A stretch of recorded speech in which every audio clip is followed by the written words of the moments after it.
మీరు ఇప్పుడు 80 ఏళ్ళు దాటిపోయినాయి. 1940లో మీరు జన్మించారనుకుంటాను. ఇప్పుడు 82 ఏళ్ళు. 82.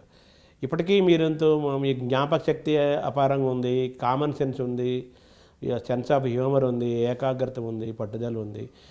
శారీరకంగాను మానసికంగాను చాలా స్ట్రాంగ్గా ఉన్నారు, చాలా చాలా యాక్టివ్గా ఉన్నారు, యంగ్గా ఉన్నారు. ఈ ఫిట్నెస్ మంత్రం ఏంటి సార్? మంత్రం ఏమిటంటే ఒరిజినల్ ఫస్ట్గా చెప్పాలంటే ముందు మా ఫ్యామిలీ జీన్స్ అండి. మా family genes very good jeans. మా తల్లిదండ్రులు మా నాన్నగారు 96 ఏళ్ళు బతికారండి. ఆయన ఆఖరి సంవత్సరం వరకు కూడా అలా శుభ్రంగా నడిచేస్తూ ఉండేవారు. రోజు పొద్దున్నే గంట సేపు ఆయన నడిచేసేవారు. ఒకసారి తూలు వస్తుందని చెప్పి మేము మన అమెరికా నుంచి వస్తా ఒక 4 చక్రాల బండి లాంటిది, చిన్నపిల్లలని తీసేది, ఆ బండి లాంటిది అది కొన్నాం.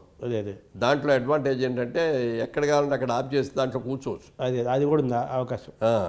వాటర్ బాటిల్ అయిన పెట్టుకోవడానికి కంట్రోల్ చేస్తుంది, కూర్చోవచ్చు. సో అది తెచ్చిన తర్వాత కొన్నాళ్ళకి దాంతో చేశారు. కానీ అదర్వైజ్ ఆ లాస్ట్ దాకా కూడా ఆయన రోజు నడిచేవారు. ఆయన 96 ఏళ్ళు బతికారు. ఇక మా అమ్మగారు రోజు బయటికి వెళ్ళి వాకింగ్కి వెళ్ళేవారు కదా, కానీ ఆ ఇంట్లో పెద్ద కారిడార్ ఉండేది. ఈ కారిడార్లో ఇటు ఆవిడ గంట సేపు నడిచేవారు.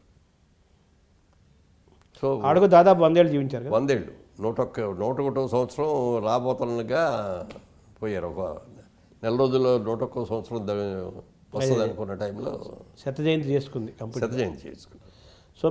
సో అందుకని ఆ జీన్స్ నెంబర్ 1 జీన్స్.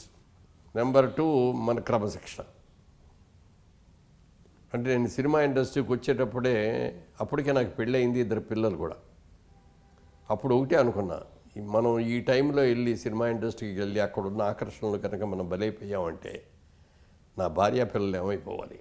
రేపు పొద్దున్న నా గురించి వాళ్ళు ఇదిగో ఈయన చేసుకోబట్టి మనందరం కూడా ఈయన కష్టాలు పడతామని అనుకోకూడదు కదా అని చెప్పి నాకు నేనే కొన్ని రెస్ట్రిక్షన్స్ పెట్టుకున్నానండి. అంటే కొన్ని క్రమశిక్షణ ఇవి అతిక్రమించకూడదు. అంటే మీ మదర్కి ఏమైనా మాట ఇచ్చారా?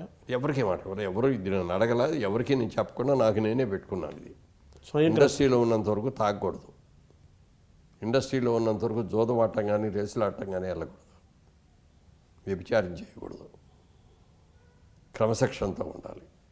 ఇది అని నాకు నేనే స్వయంగా పెట్టుకున్నాను. అది పాటిస్తూ వచ్చాను. తర్వాత మా వాళ్ళకి కూడా తెలిసిందనుకోండి, అలా అది ఉన్నాం. తర్వాత ఏమో మా ఆవిడ నాకు పెట్టే ఆహారం ఉదయం బ్రేక్ఫాస్ట్ దగ్గర నుంచి నైట్ ఫుడ్ దాకా ఏది తినాలి, ఏది ఆరోగ్యవంతమైంది, అది కూడా ఎంత తినాలి అంతే పెడతాను. ఆవిడ డైటీషియన్ నిజంగా నాకు పర్సనల్ డైటీషియన్ అనమాట ఆవిడ.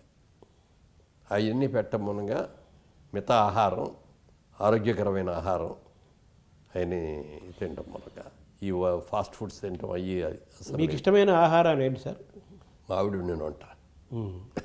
అది సరే, పదార్థాలు అంటే మీ అమ్మ వంట కూడా ఇష్టమే ఉంటుంది. అమ్మ వంట ముందు చెప్పుకోవాలి కదా. ముందు అమ్మ వంటే చెప్పుకోవాలి, తర్వాత కదా ఆవిడ అదే అంటాను. అంటే మా ఇంట్లో అక్కడ మా అమ్మ వంటలో కానీ ఇక్కడ మా ఆవిడ వంటలో కానీ ప్రతిరోజు ఆకుకూర అనేది కంపల్సరీ అండి. పప్పును ఆకుకూర, పప్పు చుక్కూర, పప్పు తోటకూర, ఆకుకూర కంపల్సరీ. ఫస్ట్ ఆకుకూరతోనే స్టార్ట్ చేస్తాం. మీ ఆరోగ్య రహస్యంలో అది కూడా ఒకటి ఉంది, ఆకుకూర. ఆకుకూరలు పప్పు మామిడికాయో, పప్పు దోసకాయో, ఎట్లా ఏదో ఒకటి. పప్పుకూర మాత్రం ముందు పప్పుకూర ఒకటి